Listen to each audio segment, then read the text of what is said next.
جو ان کی زندگی کا تاثر تھا وہ آپ کے سامنے پیش کروں. یہ تھیوری نہیں ہے بلکہ پریکٹیکل ہے. میں شکر گزار میں سب سے پہلے شکریہ ادا کرتا ہوں آرگنائزنگ ٹیم کی جنہوں نے یہ بہترین سیمینار آرگنائز کیا. جب میں پروفیسر شمیم صاحب جو اس وقت نیو یارک میں مقیم ہیں ان سے تذکرہ کر رہا تھا تو وہ اتنے خوش ہوئے اور کہا کہ آپ آرگنائزنگ ٹیم کو مبارکباد پیش کیجیے کہ یہ کئی سالوں سے یہ ڈیو تھا پروگرام اور آج وہ پروگرام ہو رہا ہے اور ان کو یاد کر رہے ہیں. یہ واقعی میں بہت خوشی کا دن ہے.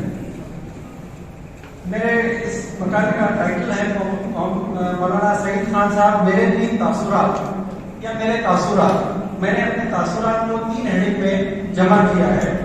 انگریزی میں کہاوت ہے کہ first impression is the best impression.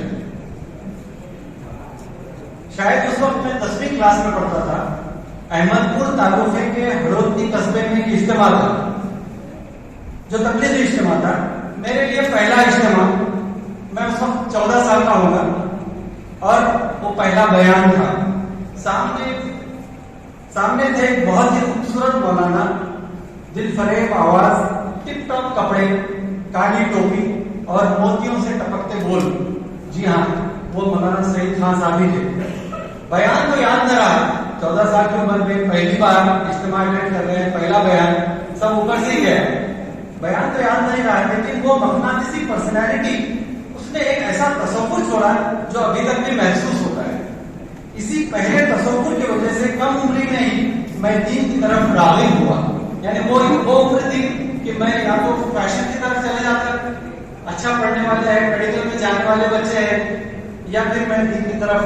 لیکن میں اس پرسنالٹی کو دیکھ کر کے کہ بھائی عالم دین اور مولانا جن کو ہم عام لفظوں میں کہتے ہیں کہ مولانا بھی اتنے ٹپ ٹاپ اچھے صاف ستھرے اور ایسے دکھنے میں بھی اچھے ہوتے ہیں اور ان کو بھی ہم کاپی کر سکتے ہیں, ان کی بھی نقل کر سکتے ہیں. یہ پہلا تاثر جو ہے میرے دل کے اوپر رہا اور اسی کی وجہ سے میں اللہ والوں سے اور دینداروں سے محبت ہونے لگی. ملنے کی بہت خواہش رہی لیکن مسافہ نہیں ہو سکا کیونکہ میں ایک نوعمر لڑکا تھا اور میری جماعت پہ روانگی بھی نہیں تھی. عام طور پہ جماعت پہ جو جا رہے ہیں ان کی ان کا مسافہ ہوتا ہے. دل میں ایک تمنا حسرت اور تشنے کی باقی رہ گئی. پھر دوسرا اسٹیج آیا, دوسرا تاثر میڈیکل کالج میں میرا داخلہ ہوا اور ایک روز مجھے نورانی مسجد میں مولانا نظر آئے جن سے ملنے میں بےتاب تھا. میری خوش قسمتی تھی کہ ان سے صرف مسافہ نہیں ہوا بلکہ ان کا اکثر ساتھ میں ملا. کئی بار اس مسجد میں مولانا نماز کے لیے آیا کرتے تھے. اب مجھے انہیں قریب سے دیکھنے کا موقع ملا. ان کے رہن سہن میں اور چلت پھرت میں ان کے بیان کی عکاسی ہوتی تھی. دل برائے فروخت قیمت ایک میٹھا بول کے مزاج مولانا کے بیانات پراسرار ہوتے تھے. بازار کا عالم نہ ہونے کے باوجود وہ ایک عالم تھے. مکمل حافظ قرآن نہ ہونے پر بھی انہیں قرآن پر عبور حاصل تھا. دل سے جو بات نکلتی ہے اثر کرتی ہے. جو ان کی بات سنتا ہے انہی کا ہو کر رہ جاتا اور ان کے بیان کا منتظر رہتا.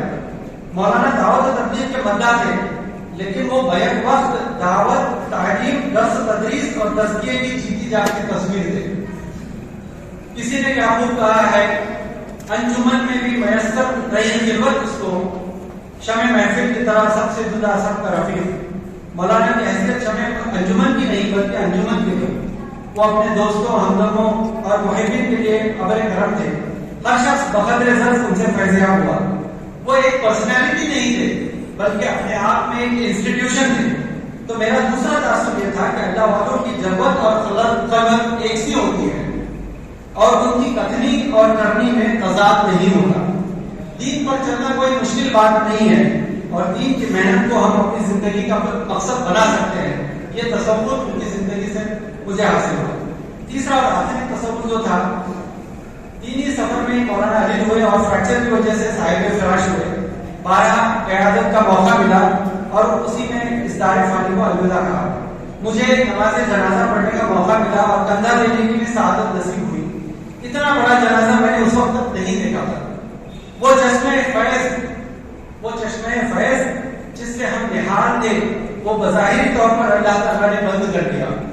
حضرت گنگوئی رحمۃ اللہ علیہ کے کسی مرید نے کیا خوب کہا ہے کہ اللہ والوں کا فیض ان کی وفات کے بعد بڑھ جاتا ہے. اللہ والوں کا فیض ان کی وفات کے بعد بڑھ جاتا ہے. ہدایت کا دینے والا جسے فضائی ہے، کوئی استاد، کوئی بڑا، کوئی شیخ کسی کو کچھ نہیں عطا کر سکتا، لیکن عطا کے لیے اللہ کسی کو واسطہ بنا دیتے ہیں. زندگی میں بنا دیا تو کیا بعید ہے کہ موت کے بعد بھی وہ سلسلہ جاری رکھے. بزرگوں کی کتابیں، تعریفات، مواعظ اور ان کی زبان حیات سے فیض جاری ہے اور جاری رہے گا، اور یہ سیمینار بھی اسی کی مثال ہے. مولانا سعید خان صاحب رحمۃ اللہ علیہ نے اپنی دعوت مصروفیت کے باوجود جو غیر معمولی کام کیا وہ اس مدرسے کاشف العلوم کی سنگ بنیاد ڈالی. انہوں نے جو ایک پودا لگایا وہ آج تناور درخت بن کر ہمارے سامنے ہے. اس کے آغوش میں ہزاروں کی تعداد میں دین کے محافظ پروان چڑھے اور پوری دنیا میں پھیلے. مولانا نے اپنی فراست اور دور اندیشی سے ایسا کارنامہ انجام دیا کہ جس کی نظیر ناممکن ہے. ہزاروں مبلغین، نیک سیرت اولاد اور یہ مدرسہ ان کی ثواب جاریہ کی پرزور دلالت کرتا ہے. آئیے ہم سبھی اس مرد خلقت کی مغفرت اور اس کے درجات کی بلندی کی دعا کریں. آمین.